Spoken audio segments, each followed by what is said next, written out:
Tudo bem? Tudo bem, Mauro. Nós estamos vivendo um momento que um dia vale uma semana vale um mês e um mês vale um ano. E o ano de 2002 não começou.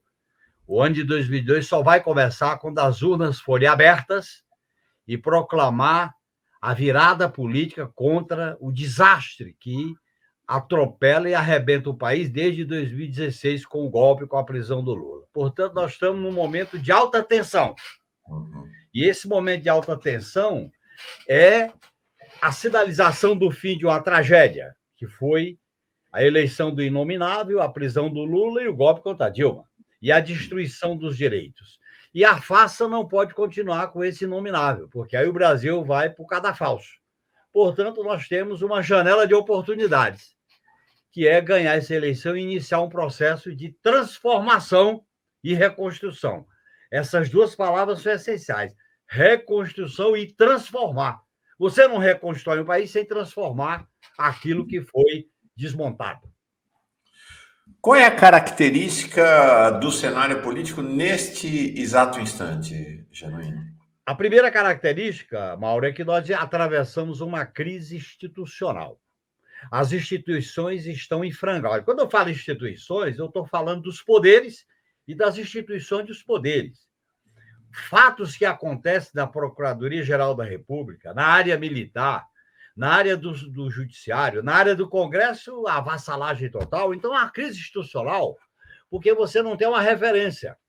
E o cavalo de pau que foi dado na Constituição de 88, que hoje é apenas uma peça decorativa, esse cavalo de pau tem que ser recolocado a partir do princípio fundante da democracia transformadora, que é o princípio da soberania popular, da consagração dos direitos universais para o povo, desde o direito a viver até o direito a morar, a trabalhar, a saúde, a educação, e regras do jogo serem respeitadas dentro de uma pluralidade civilizatória. É isso que está marcando a conjuntura política. Eu acho que há uma coisa que surpreende as pessoas. Eu estava ouvindo, inclusive, a entrevista com a Márcia Tiburi, e há uma coisa que surpreende as pessoas: como é que o inominável vira uma escolha da classe dominante. Mas ele é a expressão acabada e escancarada da classe dominante. A classe dominante escravocrata, colonialista, patriarcal, que explora, autoritário, ele é a face sem mediação. E você tem aqueles que representam a classe dominante gourmet, o mercado, a classe dominante cheirosa. E você tem isso na campanha eleitoral. Então, por exemplo, naquele debate da Bandeirante, você tinha o truculento, aí você tinha o faz de conta, você tinha a mediação. Para quê? Para que o sistema que eu digo é o poder do mercado, do sistema financeiro, da exploração, das privatizações, não fosse tão combatido. E o inimigo quem é? Inclusive na entrevista do Jornal Nacional e no debate da Bandeirante, o inimigo é PT. O inimigo continua a discurso da criminalização da esquerda com o tema da corrupção, sendo que isso está desmoralizado. Mas o inimigo é aqueles que insistem em não caminhar dentro da ordem neoliberal. E o mercado e o sistema financeiro quer que a gente caminhe dentro da ordem neoliberal. Então, é uma conjuntura tensa, exatamente nesse momento que o país caminha, no meu modo de entender, para uma eleição que é mais do que uma eleição. Tem momentos da história da humanidade que uma eleição não se encerra com o voto, porque abre ou fecha um processo histórico de imprevisibilidades, de surpresas, que tudo pode acontecer, até não acontecer nada, né, Mauro? A história é isso, é uma relação dialética entre a tragédia e a farsa. A tragédia foi em 2016, em 2018. A farsa é a continuidade desse inominável. É uma farsa isso aí. O cara que fala em corrupção e no dia seguinte aparece o patrimônio da família.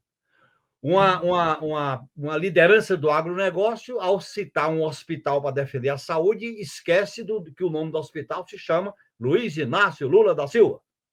Uma pecuarista do Mato Grosso, ao falar do desastre do país, ela esquece de dizer que votou no inominável.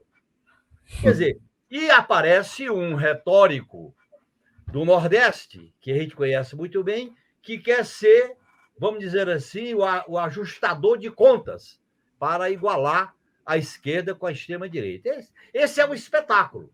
Esse espetáculo aparente, Marco, eu acho, Mauro, que esse espetáculo é aparente, porque, no fundo, você tem uma eleição que tende a sinalizar a contestação do sistema.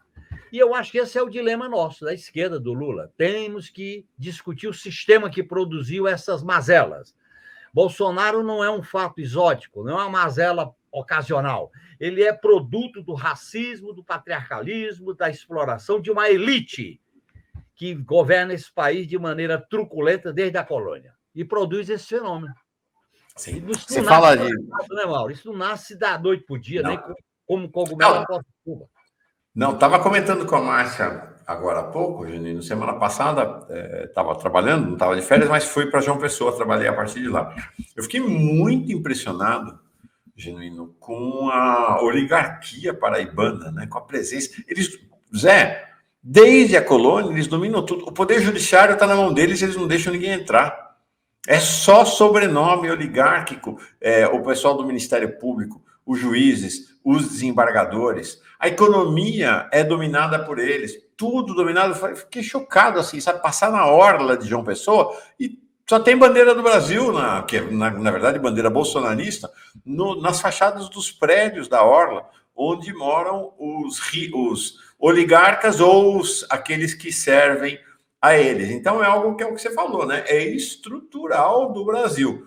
O que talvez a gente tenha assistido com o horror que se abriu em 2016, com o fim da institucionalidade brasileira da Constituição de 88, é que essa oligarquia resolveu que precisava se aliar com o fascismo, com Bolsonaro. E aí, acabou com tudo, né? O que a gente está vendo nessa eleição, Genuíno, eu queria falar um pouco mais sobre o cenário depois do que vem para frente, que é assim, não tem uma regra que é respeitada em todas as eleições que esteja sendo respeitada. O Bolsonaro está distribuindo dinheiro.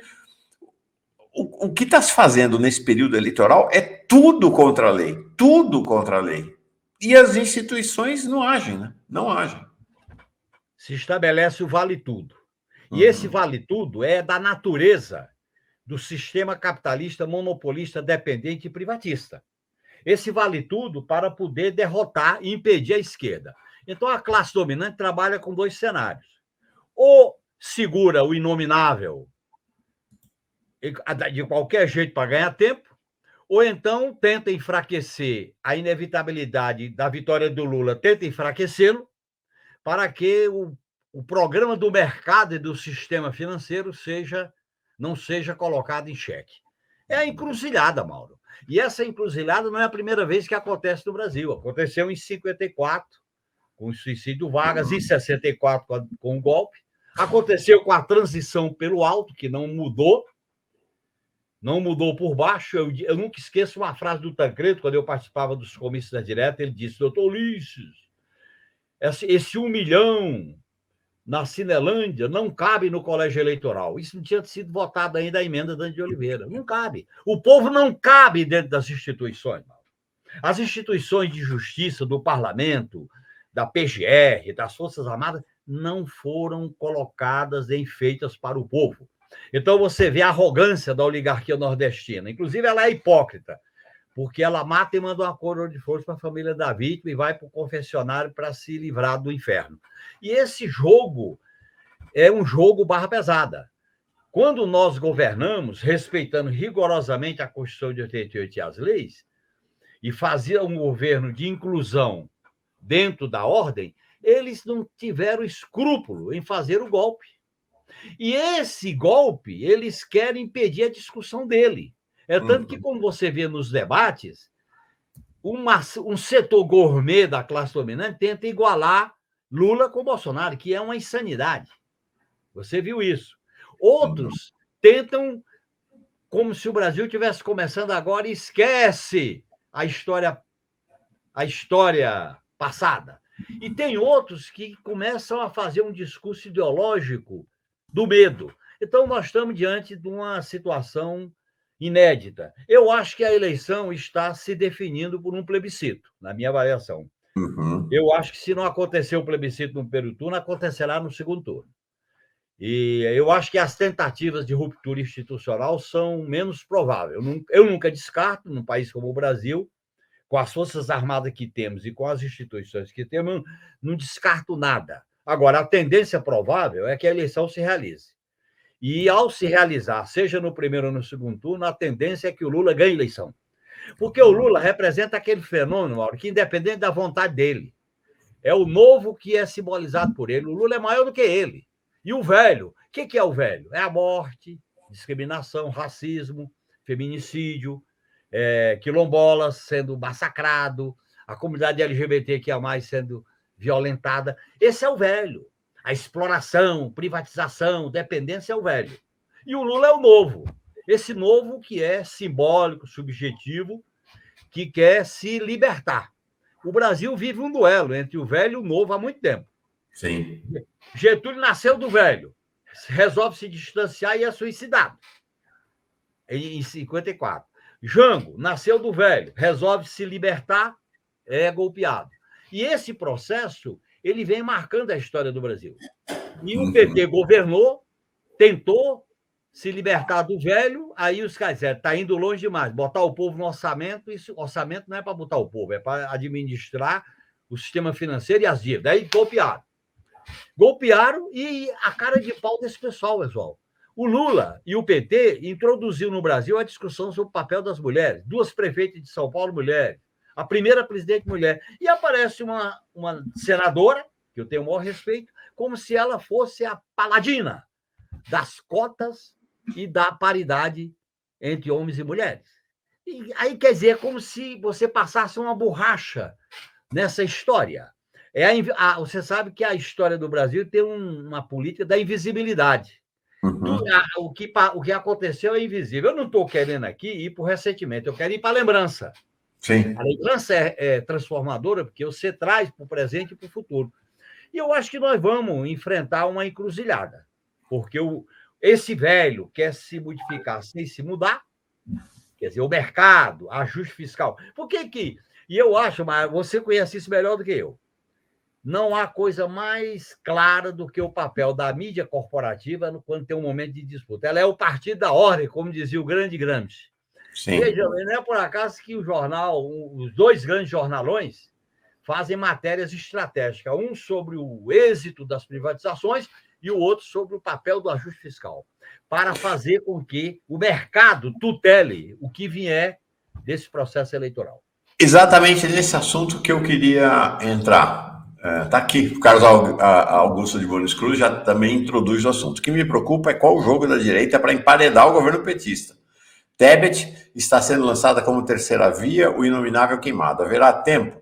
Acho que tem um movimento claro, né, Genuíno, que você teve uma unificação ali para o golpe de 2016 e depois para a eleição de Bolsonaro e depois na construção do governo Bolsonaro, da direita com a extrema-direita. Toda a burguesia brasileira, do capital industrial, capital financeiro, esteve unificada para o golpe, para a eleição de Bolsonaro e para a construção e no apoio ao início do governo Bolsonaro.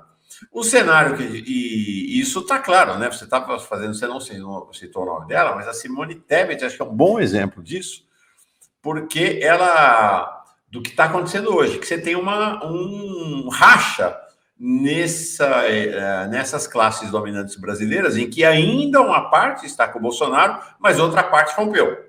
Né? As organizações Globo são um bom exemplo disso. A Simone Tebet é talvez a maior evidência disso no processo eleitoral. Ela vai lá, vai para cima do Bolsonaro, ao mesmo tempo tenta enquadrar o Lula, e ela diz que é feminista, mas votou pelo impeachment da Dilma. Ela votou contra as causas dos povos indígenas em todo o processo eleitoral. Votou a favor do fim da legislação trabalhista. Então, ela é a primeira parte do mandato dela, antes da CPI da Covid, quando ela começa a operar esse giro, que é o giro que acontece com parte das elites, ela votou 86% dos votos dela foram os votos com o governo Bolsonaro. Então, você tem essa divisão nesse momento que está até favorecendo o Lula, abriu espaço para o Lula. Mas, por outro lado, foi muito interessante eu não sei se você leu assim, Genuíno, teve um determinado momento do debate em que ela claramente sinalizou para o Lula que pode apoiá-lo no segundo turno, claro, em troca, vai querer ser ministra. Então tem assim, este pedaço, essa fração das classes dominantes que rompeu com o Bolsonaro e que vem sinalizando para o Lula, está se preparando para disputar o controle do seu governo. É claro, Mauro, é o racha na maneira de governar. No conteúdo, não há racha. A pauta do mercado, do sistema financeiro, das privatizações, de não rever o desmonte dos direitos, de como investir um sistema tributário justo, aí eles são unidos. Aí tem o inominável escancarou a face oculta da burguesia brasileira, que era invisível. Isso botou para fora. Ao botar para fora, causa espanto. Mas isso aí, como é que pode? Pode, porque é a raiz da formação econômica, social e política do Brasil. E é claro que essa tentativa, qual é a tentativa deles hoje? Eu acho que eles trabalham com o seguinte cenário: o Lula será eleito, mas ele não pode sair muito forte no primeiro turno. Vamos botá-lo no segundo turno, porque aí nós chamamos ele para conversar. E aí o mercado quer conversar com Lula para estabelecer um tipo de cabresto. Já existem alguns cabrestos. O orçamento secreto é um cabresto. A tutela das Forças Armadas é o segundo. O protagonismo do sistema de justiça, que está sendo positivo agora para enfrentar o inominável, mas esse protagonismo, se sair muito forte, pode ser um cabresto no futuro governo, quando você for discutir medidas, e aí vai se discutir a legalidade delas. O próprio semipresidencialismo pode ser também um cabresto. A questão, por exemplo, da relação com o mundo pode ser um cabresto, principalmente o Estado profundo americano, na hora de discutir a integração sul-americana e a entrada do Brasil nos BRICS. A discussão do Banco Central. Essa discussão, Mauro, é chave. Como é que você vai governar um país sendo que o órgão que controla os juros e o custo do Brasil está na mão de quem foi derrotado? Essa é uma contradição que tem que ser resolvida, além do teto de gasto e da reforma trabalhista. Então, veja bem, o país está diante desse movimento. E eu acho que a nossa campanha, eu como militante do PT da candidatura do Lula, eu acho que o Lula nos ensina uma coisa, Mauro. O Lula sempre foi um grande negociador, mas o Lula não negocia a cabeça dele, nunca negociou. O Lula não é o líder que vai para a morte morrida. O Lula sabe enfrentar a adversidade, como em 2016, quando ele lançou aquela palavra de ordem. Mexeu com o Lula, mexeu comigo. Como o Lula, na prisão, ele não aceitou qualquer acordo que propuseram para ele, porque ele queria sair forte, saiu. Eu acho que ele faz esse jogo dialético, mas a margem de manobra se estreita muito. Por isso que eu tenho dito, nós temos 3 condições. O Lula sair forte politicamente e ganhar essa eleição, eleger no mínimo 180 deputados para não ter a chantagem do impeachment, porque a maioria vai ser conservadora pelo sistema eleitoral nosso, e governar sem a mobilização da sociedade, Mauro, não dá. Eu vivi 2 experiências antagônicas e tirei a mesma lição. Você sabe que eu vivi a experiência da resistência armada contra a ditadura. E vivi a experiência do parlamento quando eu fui, durante 10 anos, escolhido entre os 10 mais importantes parlamentares do Congresso. Essas 2 experiências me deram uma lição. Se o povo não se mobiliza, não se organiza, não pressiona, não faz a democracia consultiva, semidireta, participativa, o nível e a possibilidade de mudança estrutural é muito limitada. E eu acho que o Lula tem que ser o animador, o líder desse processo, porque senão, Mauro, se nós fizermos apenas mudanças cosméticas e apenas botar adereços na roupagem velha, nós vamos, talvez, cometer um outro grave erro, que é decepcionar o povo brasileiro. Nós não podemos decepcionar. A paciência do povo está estreita, está limitada. Há um caminhão de esperança, um trem de esperança jogado nas costas do Lula, e eu defendo que a gente crie um sistema de fidelidade a um programa, não dar cheque em branco, combater a extrema-direita, mas, olha, nós não podemos ficar só no combate à extrema-direita. Temos que combater a extrema-direita e o modelo econômico. Porque se a gente tira a extrema-direita e não combate o modelo econômico, olha o que está acontecendo nos Estados Unidos. Quer dizer, o Trump foi derrotado, mas ele tenta se colocar como alternativa, porque o Biden não cumpriu aquilo que ele afirmava na campanha eleitoral. A crise na Argentina. E, veja bem, o Petro, na Colômbia, já está caminhando por um caminho mais alternativo. Eu acho que a clareza é essa. O modelo econômico tem que ser enfrentado. E, para enfrentar o modelo econômico, nós temos que avançar nos instrumentos da democracia substantiva. Ou avançamos nisso, ou então a gente fica no cosmético. E no cosmético, Mauro, com band-aid e esparadrapo, não se conserta a sangria que a classe dominante produziu no país. Porque eles se uniram contra o golpe, você tem razão. Todos eles eram anti-PT, anti-Lula, anti-golpista e batiam pau para a prisão do Lula. Agora produziram o inominável. O inominável é muito feio, expôs as nossas vísceras. E aí eles tentam agora fazer um conserto da forma de governar. Nós temos que ter clareza disso. E eu acho que a própria campanha vai ter que ser mais afirmativa para colocar na pauta a agenda econômica e social do povo brasileiro. E não ficar apenas numa discussão cosmética de quem roubou, etc. A própria discussão da corrupção nós temos que ir para a ofensiva.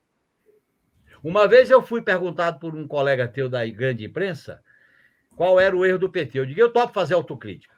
O primeiro erro foi o PT não ter combatido vocês, monopólio da mídia privada, que tem propriedade cruzada e não estabelece o conselho. E a entrevista parou, né? Não podia continuar. Claro. Eu disse, nós devíamos ter peitado o monopólio da mídia, coisa que na Constituinte nós fomos derrotados, mas peitamos. E quando governamos, a gente teve ilusão. Não é o direito à informação, não é o direito do cidadão a se informar, o direito à pluralidade ao contraditório. É a propriedade econômica do monopólio midiático, que é tudo junto com o mesmo dono. Esse é o problema.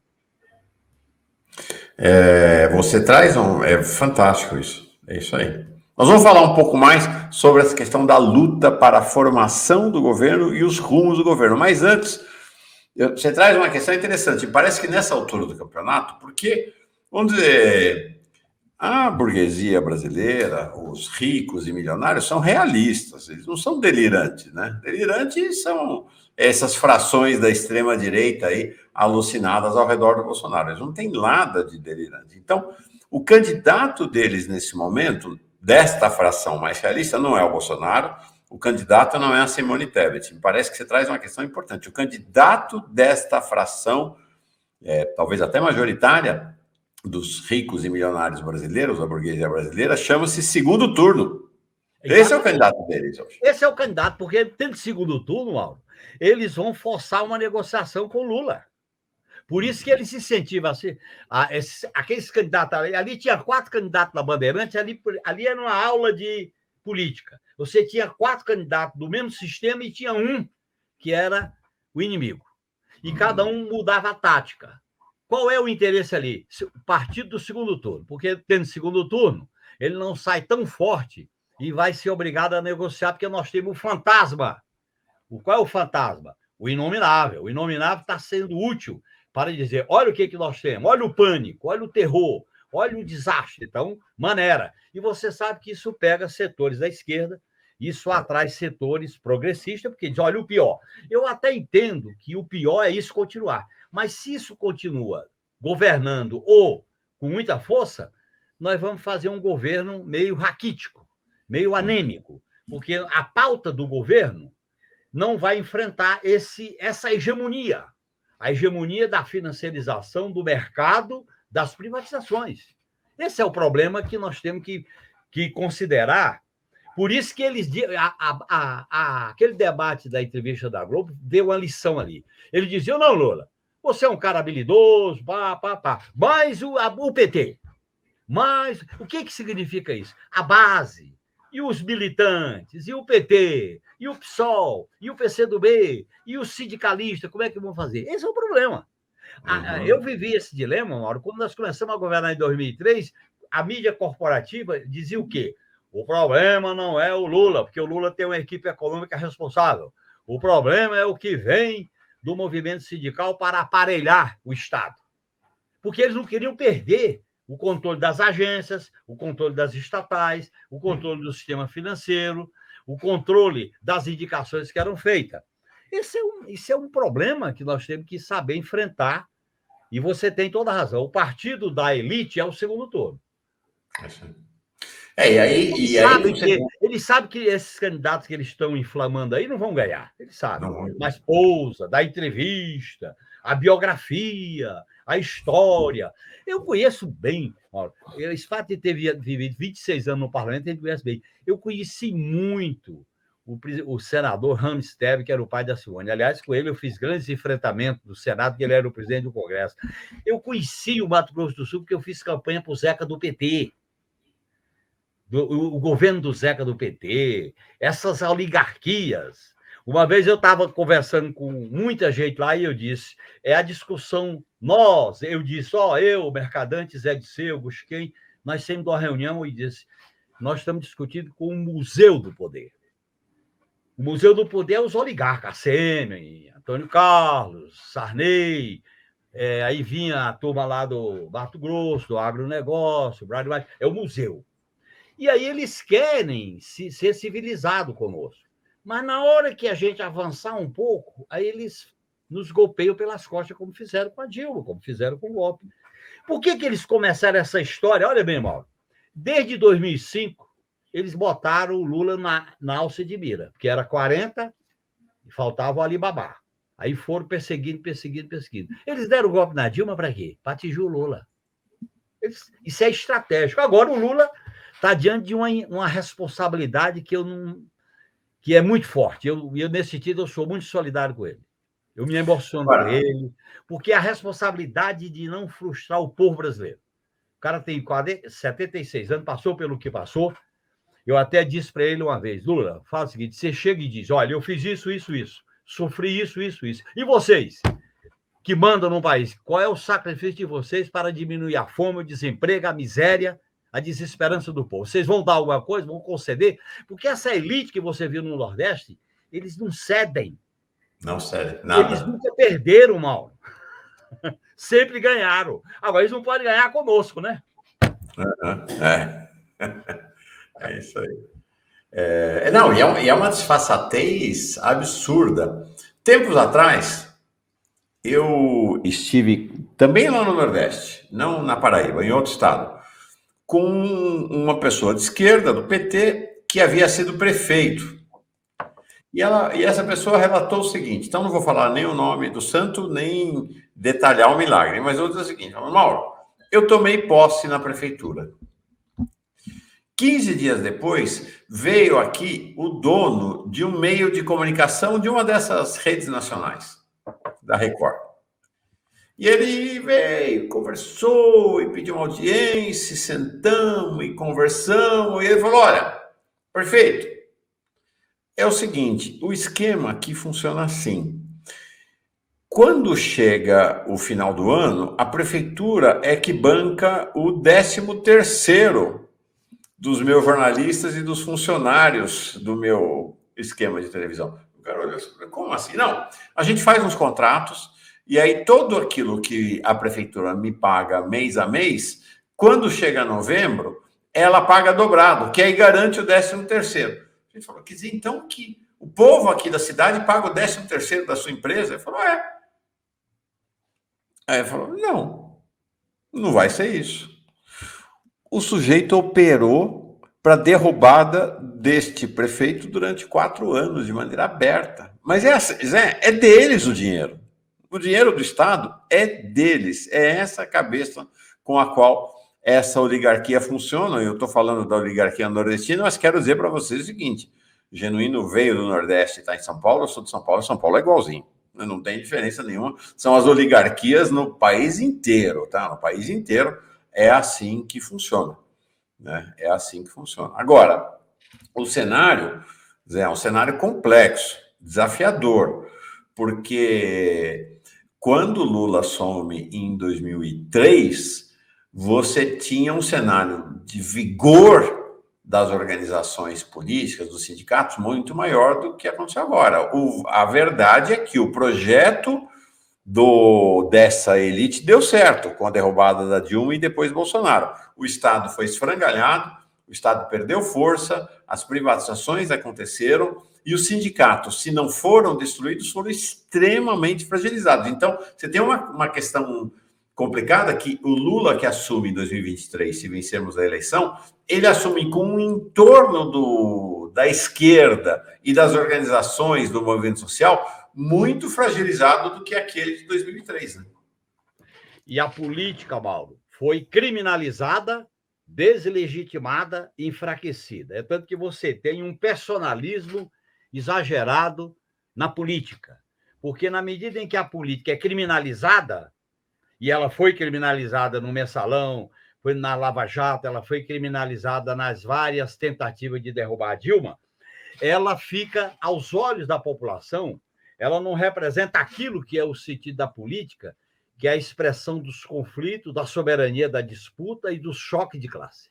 E aí você tem uma transferência do poder para as instâncias burocráticas do mercado, agências, Banco Central, e no plano internacional FMI, Banco Central Europeu, União Europeia e por aí fora. Este processo, no caso do Brasil, ele se sofisticou demais, porque a mercantilização com as privatizações da educação, quase privatizava a saúde, que ele tirou instrumentos de governabilidade.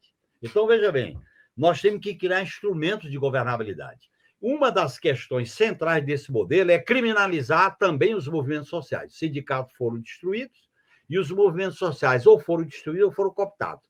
Eu defendo que a gente crie, incentive, estimule o surgimento de uma organização das mulheres, da nova classe trabalhadora, dos jovens, da luta antirracista, das populações originárias, das populações portadoras de deficiência e de necessidades especiais. A gente procure fazer isso numa fusão com a luta contra o sistema, porque eles são capazes, inclusive, de despregar esses segmentos e algumas fundações de grandes ricaços da lista dos mais ricos do mundo aparecem, financiando candidato, financiando candidatura, para poder, vamos dizer assim, neutralizar este processo. Portanto, eles trabalham com a força e com a cooptação. Nós vamos ter que, por exemplo, o PT tem que passar por uma profunda reforma, Mauro. O PT não pode se mergulhar dentro da institucionalidade do Estado. Outra coisa, nós temos que fazer um polo de esquerda, PT, PSOL, PCdoB, parte do PSB e parte do PDT que não vai entrar na alucinação do seu candidato, a gente procurar criar um polo à esquerda. E esse polo à esquerda fazer um novo diálogo com as entidades sociais e políticas. E eu acho que o Lula tem que aceitar, não aquele conselhão do Palácio do Planalto. Aquilo ali é só para enfeite.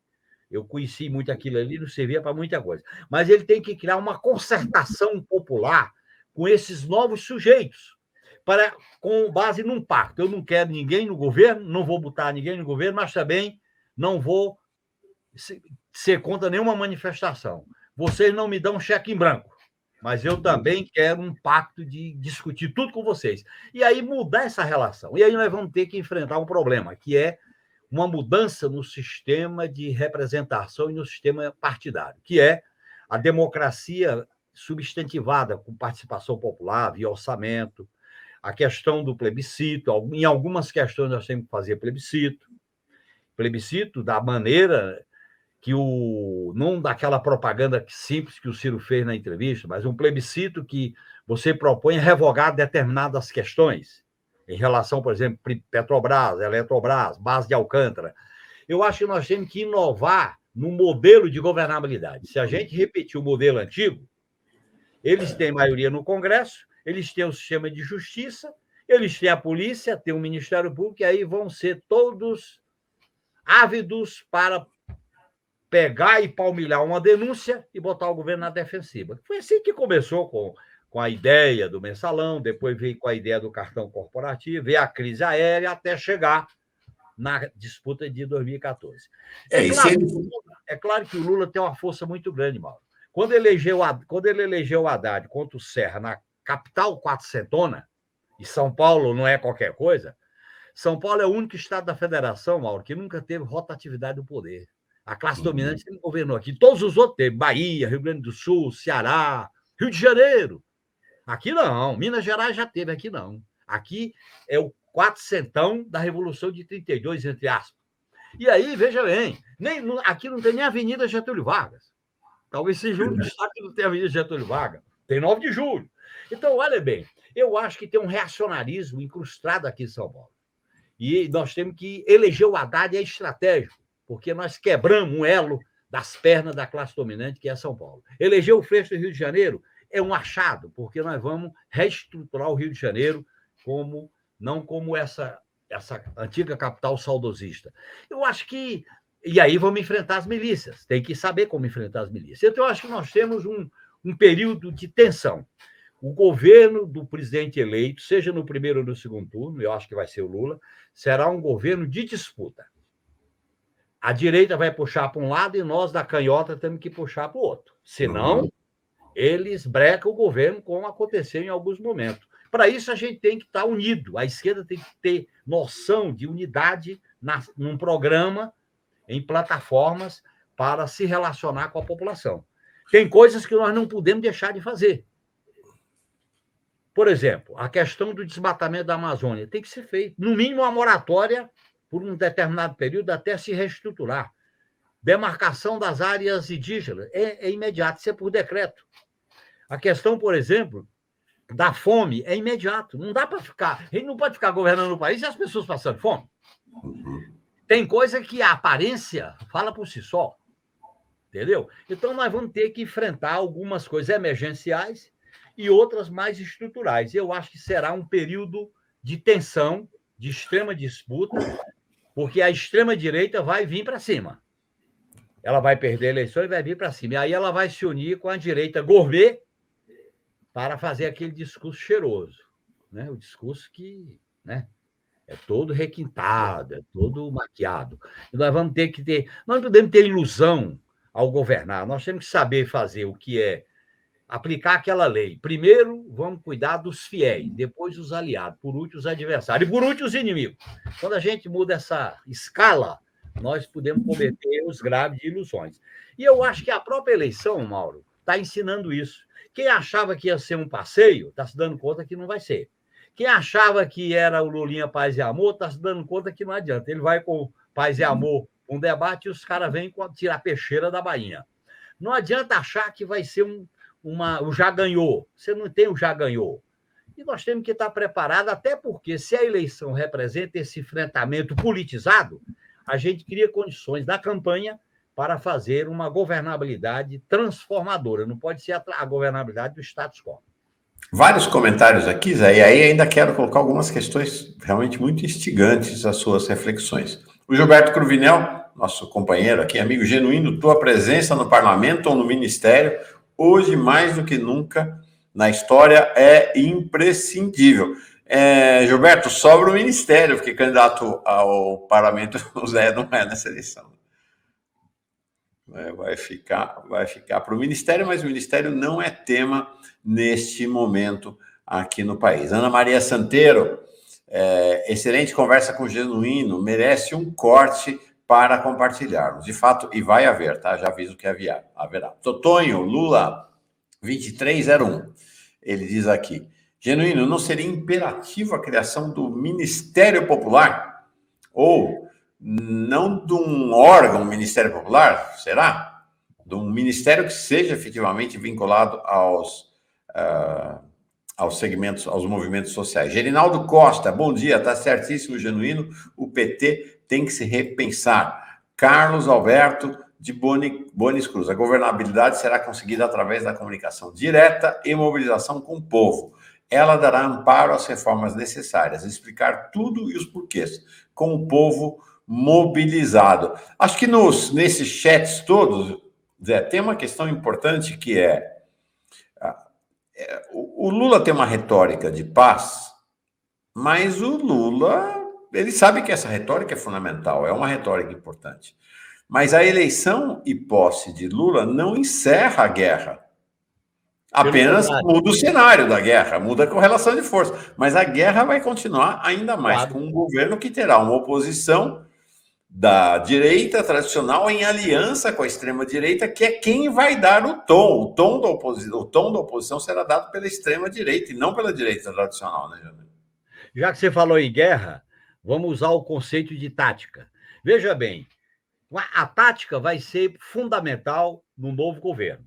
E eu acho que o Lula tem duas características que me faz confiar muito nele. Primeira característica, o Lula é um bom negociador, mas ele não negocia de mão vazia. Ele sabe que tem que ter trunfo na mão para negociar. Isso aconteceu quando ele era presidente do sindicato. Aconteceu no PT, aconteceu na Constituinte, aconteceu quando ele governou. Ele tem que ter trunfo na mão. E ele para poder negociar. A outra característica do Lula é que ele tem uma meta, que é a sobrevivência política do legado dele. Ele não vai colocar o legado dele dentro dos interesses da banca financeira, dos monopólios, do agronegócio. Porque ele sabe que esse pessoal usa e depois bota fora. É como bagaço, faz o suco e depois bota a laranja fora. Aliás, tem até um filme sobre isso, que é o nordestino que vem para São Paulo. Eu acho que se a gente construir, por exemplo, a questão popular tem que ser transversal nos ministérios. E aí você tem que ter, por parte do Palácio do Planalto, uma autoridade que seja o interlocutor dos movimentos. Não é para cooptar, nem para adocificar, nem para domesticar. E não é para dar cargo, não, é para fazer o diálogo permanente com os movimentos, com os novos sujeitos. Por exemplo, a nova classe trabalhadora, Mário, é fundamental abrir um diálogo com os trabalhadores uberizados, que aumenta, às vezes, o emprego, mas diminui a renda e aumenta o trabalho informal. Nós vamos ter que abrir várias frentes de negociação. Quando a gente governa, a instância do diálogo com o movimento popular nunca existiu no Brasil. E, ao mesmo tempo, nós criarmos na Câmara dos Deputados, que é um sistema presidencialista oligárquico, e nós não fizemos essa mudança quando governamos, nós temos que arejar o parlamento para ser a caixa de entrada da pressão e das exigências populares.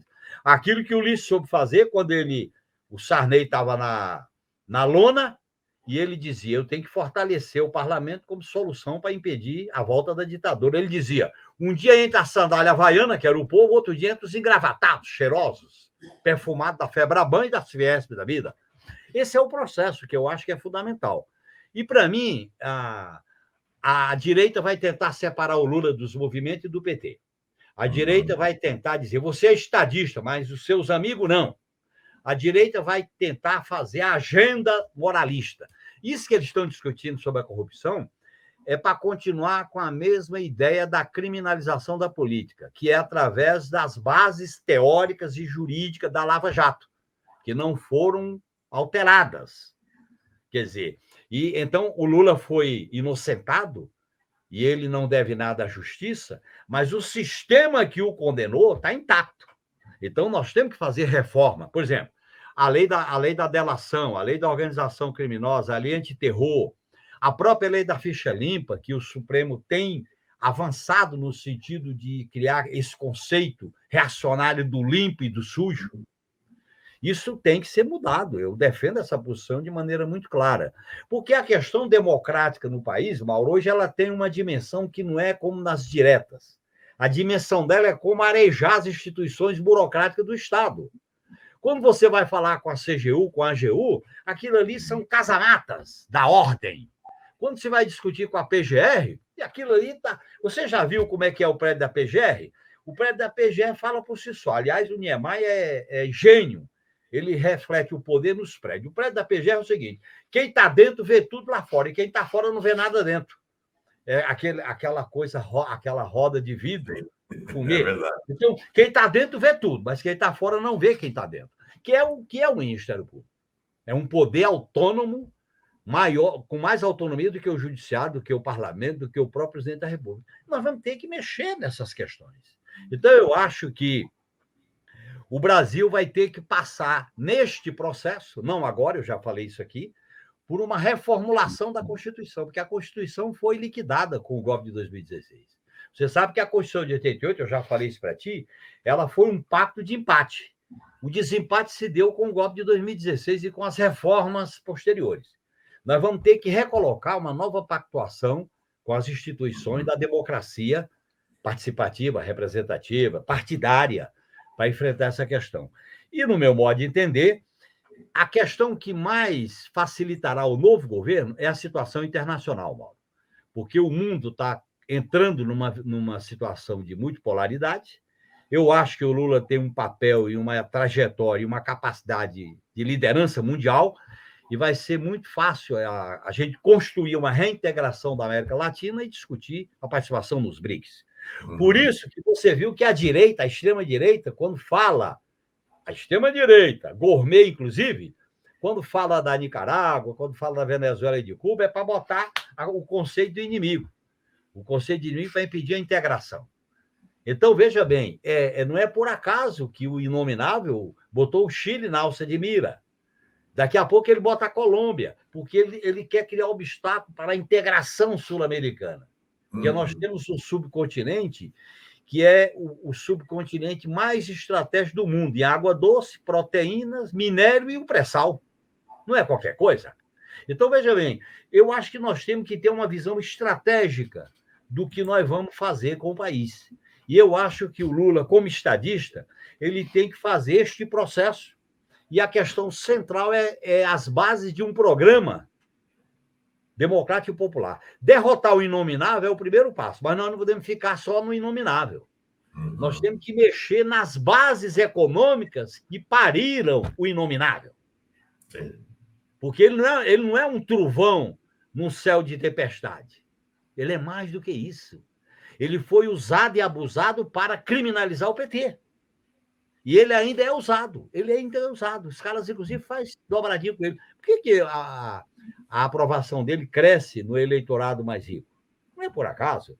Então, veja bem, e esse pessoal que fala isso, Mauro, o que me espantou é o candidato do PDT, que eu não vou citar o nome, ele fala da educação no Ceará e esquece que o PT governa o Ceará há 8 anos. Segundo, esquece que a pessoa que introduziu as grandes mudanças na educação é a professora Isolda, que se formou na equipe do Paulo Freire, que ele vetou para ser candidato a governador.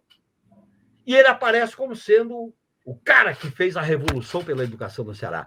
É uma hipocrisia, uma espécie de narrativa para enganar os trouxas, que não é brincadeira, porque eu estou dando fatos. Sim. A mesma senadora que vai em Barreto e esquece que o nome do hospital se chama Luiz Inácio Lula da Silva, porque ele inaugurou.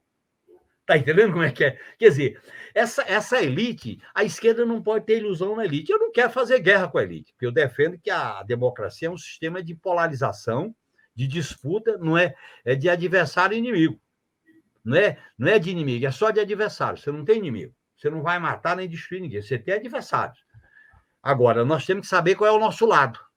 Se você governa sem saber qual é o lado da mesa que você senta e qual é a cadeira que você negocia, você tem grande chance de dar errado. E algumas vezes nós erramos quando governamos o Brasil com o copeiro Lula e com a copeira Dilma. Não eles, mas às vezes a entorragem, a ilusão, as luzes palacianas, os tapetes de Brasília são muito atraentes, né, Mauro? Você conhece isso muito bem.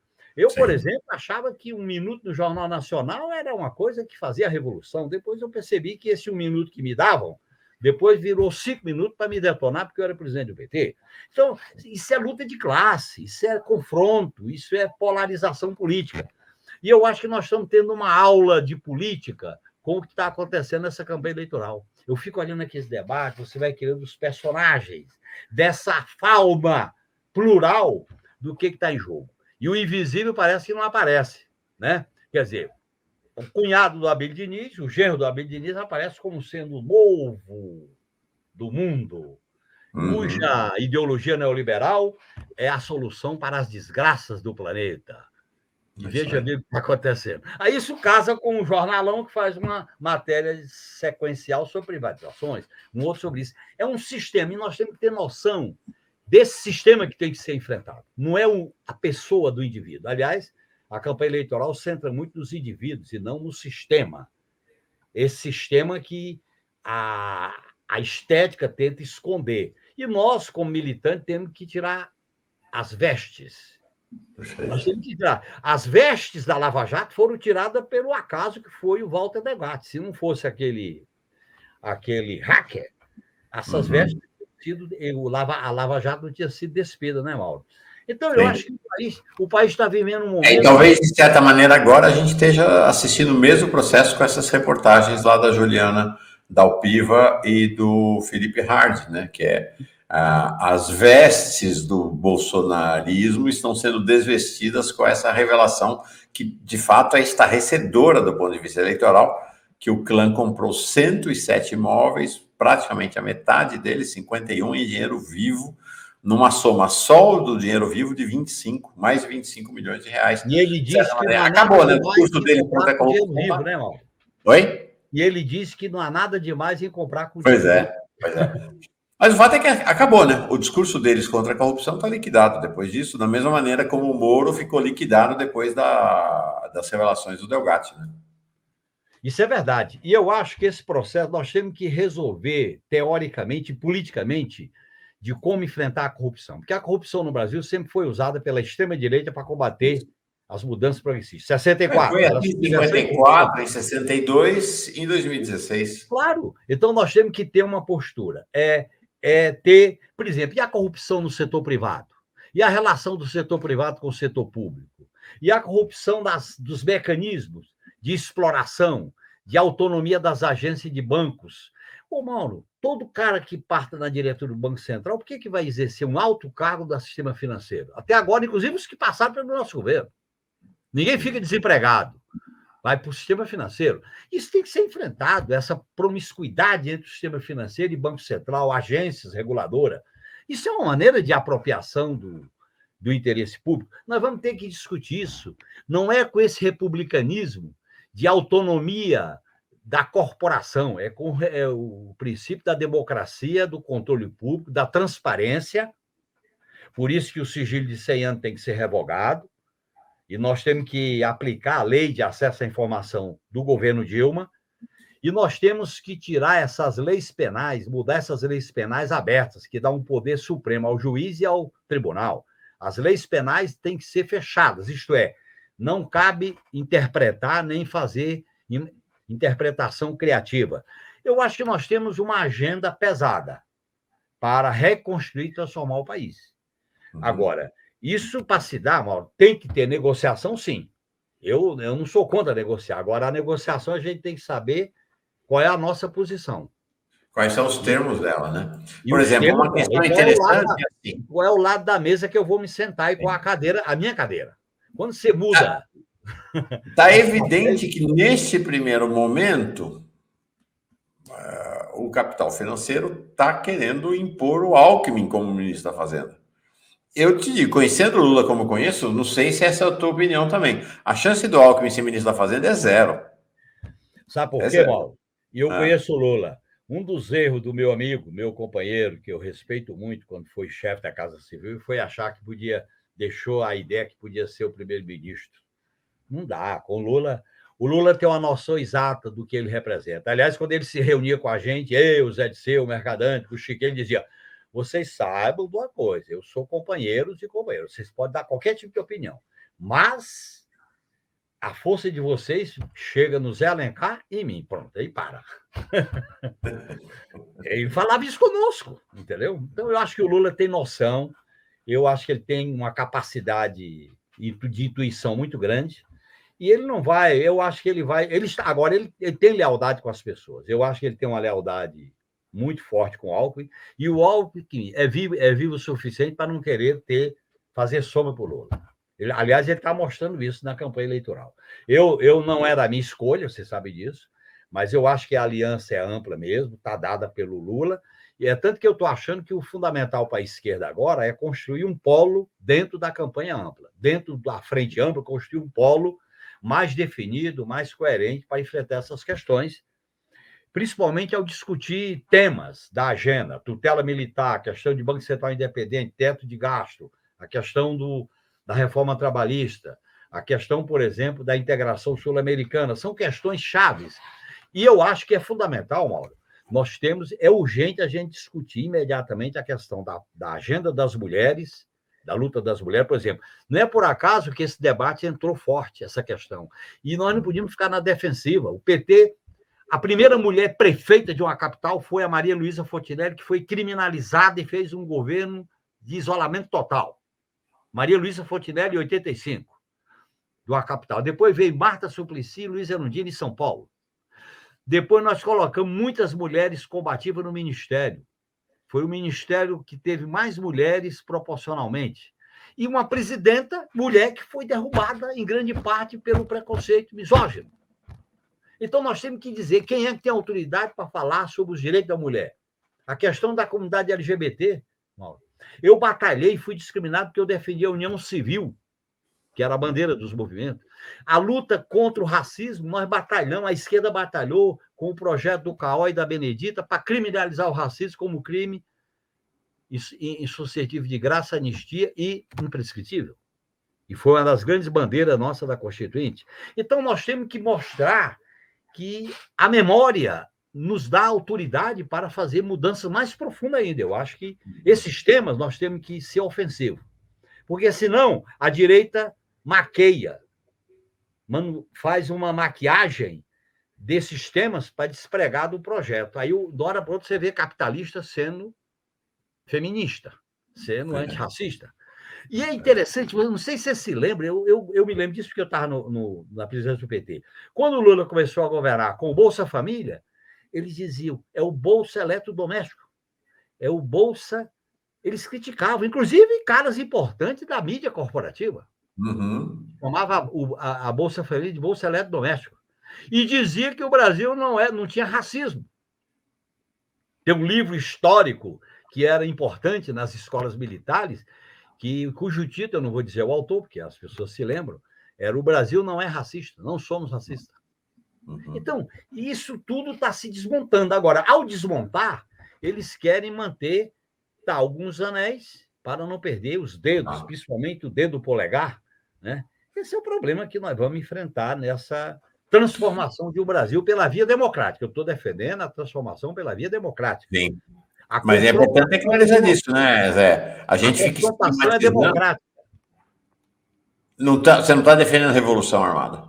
Eu estou defendendo a confrontação democrática, a mobilização popular, a auto-organização da sociedade, que pressione, que ocupe as ruas, que se organize, porque eu te falei, a oposição violenta não é o caminho para a esquerda, nem também a domesticação, de aceitar o bom mocismo, é isso que está aí, pronto. Não, nós temos que criar um caminho, e eu não acredito em caminho que não tenha a participação popular, o povo organizado, o povo mobilizado, e aí nós temos que reconstruir os sindicatos, os movimentos populares, as bases territoriais, porque tudo isso foi detonado pelo modelo neoliberal de reformas trabalhistas, de precarização, de terceirização, de fim do imposto sindical, porque eles ganharam, Mauro, o neoliberalismo ganhou a consciência e o coração das pessoas.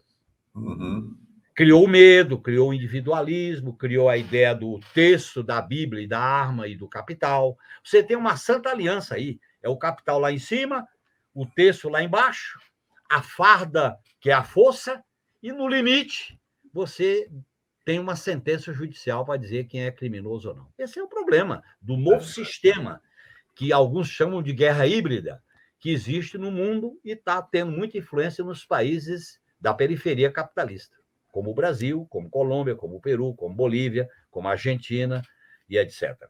E o Chile, né? Então, nós estamos diante de um novo período histórico. O período da Constituição de 88 se encerrou. O período da transição pelo alto está se encerrando. Então, nós temos que ter um outro modelo de transição por baixo. E se o povo não for protagonista dessa transição, ela fracassará, viu? E a esquerda perde o protagonismo. O que está em jogo é o seguinte: nós vamos ter uma esquerda arejada, moderna, que recupere o protagonismo, ou vamos ter uma esquerda burocrática que se acomoda com os DAS, com o Ministério e com o cargo no governo? Esse é o dilema que nós temos que resolver. Sim, é isso aí. E lembrar sempre, não é apenas o Bolsonaro, o bolsonarismo e a extrema-direita. O Temer e toda a direita cheirosa foram contra o Bolsa Família, foram contra as cotas, foram contra todas as principais conquistas, né, dos governos do PT. Todas foram contra o fortalecimento da Petrobras. Então, toda a mídia conservadora, mais esses políticos de direita, mais os políticos de extrema-direita, operaram em frente contra todas essas conquistas, né? Eles foram contra o Mais Médico. Quando estourou a Exatamente. Covid, aí eles botaram aquela jaqueta do SUS, né? Que aparecia na Foram contra o televisão. SUS, né? Não apenas o Mais Médicos, foram contra o SUS. Contra o SUS, eles tiraram 32 bilhões da área de financiamento do SUS, mano, com o teto de gasto. Aí veio a Covid, aí eles apareceram com o jaleco lá, de médico. O Mandetta posou de bonzinho, por sinal, desapareceu do cenário político, mas ele foi para o Ministério Bolsonaro para acabar com o SUS. Claro. Aquela Mara que foi defendida, ela fez campanha no Ceará contra os médicos cubanos, até perseguir os médicos cubanos. Quer dizer, essa direita, a direita está fazendo uma reciclagem, e nós não podemos ter ilusão nessa reciclagem. Tudo bem, se concordarem em mexer com pontos importantes do sistema para melhorar a vida do povo, nós vamos votar junto, vamos estar junto. Nós não podemos ser dono das reivindicações populares, nós temos que ser os proponentes e os defensores. Quanto mais, melhor. Agora, sem achar que vamos dizer assim, adoçar, porque eles virão conosco. Não vem. Porque há interesses de classe, há interesses econômicos, sociais nesse processo. E se há uma pessoa, Mauro, que na história do Brasil representa essa história, é o Lula. Porque ele nasceu do conflito capital e trabalho no ABC, se projeta na crise social e econômica, se coloca como protagonista de uma alternativa dos de baixo, e a classe dominante se vê diante de um dilema, porque ao longo da nossa história, ou ela mata, esfola ou domestica. No caso do PT, nem matou e nem domesticou. Nós estamos com uma situação... Mas esfolou, né? Deu uma esfolada. É isso aí. Esse é o impasse histórico da formação política do Brasil, né? Muitos registros em relação à nossa conversa aqui, o Daniel Miyagi, lá do Japão, dizendo genuíno, tenho menor admiração pela sua pessoa. O Jamerson, pelo jeito aqui, é militante do PT, dizendo genuíno, simplesmente sensacional. Você precisa vir para o Nordeste, conversar com a militância e nos organizar. E aí, para encerrar, uma pergunta do Gilberto Cruvinel. Ele diz assim, genuíno, como desmontar o partido militar e devolver aos militares as suas funções constitucionais? Olha, isso aí com 3 medidas fáceis, mas que serão corajosas e audaciosas. Primeiro, a autoridade de um ministro civil na pasta da defesa. Segundo, fazer as promoções e as nomeações do alto comando que tire aqueles comprometidos com a militarização e com a ocupação da máquina, como se fosse protagonista do nacionalismo e defensores da pátria e do poder moderador. Terceiro, aprovar a PEC da quarentena, que vale para militar, para juiz, para promotor e para policial militar. E isso de cara. E depois trabalhar com a ideia, Mauro, de construir um processo de alteração dos parâmetros das escolas militares. E, para mim, o ponto inicial é o artigo 1, 2, 3 e 4 da Constituição, que são princípios fundamentais da Constituição brasileira. Não é antes do artigo 5º. Isso aí eles não mudaram, que são princípios fundantes do regime político democrático. E para sair dessa história de guerra cultural, de guerra interna, esquerda é inimiga, o índio é inimigo, o negro é inimigo, contra o politicamente correto, tem que sair desse maniqueísmo. Quando as Forças Armadas viram binárias, amigo e inimigo, elas caem na armadilha. A defesa de um país como o Brasil é política pública. Como é que eu falo defesa nacional com o povo fragilizado? Como é que eu falo em defesa nacional sem uma integração com os vizinhos? Como é que eu falo em defesa nacional sem acesso à tecnologia sensível? Como é que eu falo em defesa nacional com esse corporativismo da autonomia militar, de aposentadoria, de salário e até de justiça, como tem a justiça militar? Isso tem que ser alterado. Agora, tem alterações de curto e alterações de médio e longo prazo, mas tem que ter alterações, porque o país não pode ficar sempre nas crises olhando de onde vem a espada da ameaça de golpe. Perfeito. Tá aí, Gilberto Cruvinel, tem um programa claro aí sobre como desmontar o Partido Militar e devolver os militares às suas funções constitucionais. Bom, genuíno fundamental, nós vamos devolvendo, vamos medindo a pressão, temperatura e pressão do cenário da disputa eleitoral com o Genuíno aqui. A gente não tem uma data fixa, mas pelo menos uma vez a cada 15 dias, para nós é fundamental te escutar, Genuíno. Muito obrigado por hoje. Eu estou à sua disposição, Mauro. E falo para o Gilberto aí uma coisa importante. O artigo 142, que foi objeto de disputa na Constituinte, o rabicho dele, a parte final, consagra essa tutela que é em nome da lei e da ordem. Lei e ordem é tudo num país. Se eles têm autonomia para, em nome da lei e da ordem, intervir, é o velho poder moderador, que é uma herança do império. Então, nós temos que mexer com essas coisas sagradas de um reacionarismo conservador que influencia as Forças Armadas ao longo da nossa história. Um grande abraço e estou sempre à disposição. Obrigado. Vamos voltar mais com essa conversa, Zé. Bom dia para você, boa jornada. Ó, é só ir acompanhando, o Genuíno está em vários canais com as suas avaliações. Tem uma legião de gente que te segue para ir aprendendo. Foi uma aula. Obrigado. Bom dia para você.